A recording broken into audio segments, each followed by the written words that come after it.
जयंती मंगला काली भद्रकाली कपालिनी दुर्गा क्षमा शिवा दात्री स्वाहा स्वदा नमोस्तुते। सर्वेभ्यो नमो नमः। मैं साहिल शास्त्री पुनः एक बार उपस्थित हुआ हूँ नवरात्रों के इस शुभ अवसर पर माँ कुष्मांडा के अवतार की कथा बतलाने के लिए। दुर्गा की चतुर्थ शक्ति का नाम माँ कुष्मांडा है।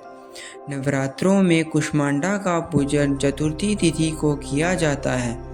चतुर्थी तिथि 6 तारीख को 7:49 से 7 तारीख को 9:47 तक रहेगी तथा अमृतकाल 2:55 से 4:11 तक रहेगा। नवरात्रों में चौथे दिन देवी को कुष्मांडा के रूप में पूजा जाता है। अपनी मंद हल्की हंसी के द्वारा अंड यानी ब्रह्मांड को उत्पन्न करने के कारण इस देवी का नाम कुष्मांडा पड़ा।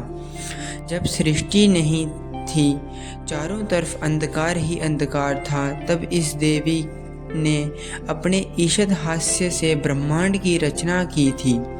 इसीलिए इस सृष्टि की आदि स्वरूपा या आदि शक्ति माँ कुष्मांडा को ही कहा जाता है। इस देवी की 8 भुजाएं हैं, इसलिए अष्टभुजा कहलाई। इनके 7 हाथों में क्रमशः कमंडल, धनुष, बाण, कमल पुष्प, अमृतपूर्ण कलश, चक्र तथा गदा है। 8वें हाथ में सभी सिद्धि और निधियों को देने वाली जपमाला है। इस देवी का वाहन सिंह है और इन्हें कुम्हड़े की बलि प्रिय है। संस्कृत में कुम्हड़े को कुष्मांडा कहते हैं, इसीलिए इस देवी को कुष्मांडा नाम से अभिहित किया गया। इस देवी का वास सूर्यमंडल के भीतर लोक में है। सूर्य लोक में रहने की शक्ति क्षमता केवल इन्हीं में है, इसीलिए इनके शरीर की कांति और प्रभा सूर्य की भांति ही दैदीप्यमान है। इनके ही तेज से 10 दिशाओं आलोकित हैं। ब्रह्मांड की सभी वस्तुएं और प्राणियों में इन्हीं का तेज व्याप्त है। अचंचल और पवित्र मन से नवरात्रि के चौथे दिन इस देवी की पूजा आराधना करना चाहिए।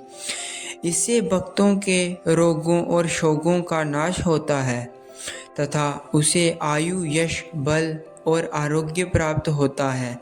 ये देवी अल्प सेवा और भक्ति से ही प्रसन्न होकर आशीर्वाद देती है। सच्चे मन से पूजा करने वाले को सुगमता से परम पद प्राप्त होता है। विधि विधान से पूजा करने पर भक्त को कम समय में ही कृपा का सूक्ष्म भाव अनुभव होने लगता है। यह देवी आदियों व्याधियों से मुक्त कराती है और सुख, समृद्धि और उन्नति प्रदान करती है। अंततः इस देवी की उपासना में भक्तों को सदैव तत्पर रहना चाहिए। पूजा की विधि शुरू करने से पूर्व हाथों में फूल लेकर देवी को प्रणाम करना चाहिए तथा पवित्र मन से देवी का ध्यान करते हुए इस श्लोक का पारायण करना चाहिए।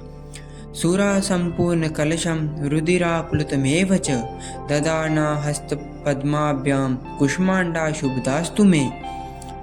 ओम कुष्मांडायै नमः।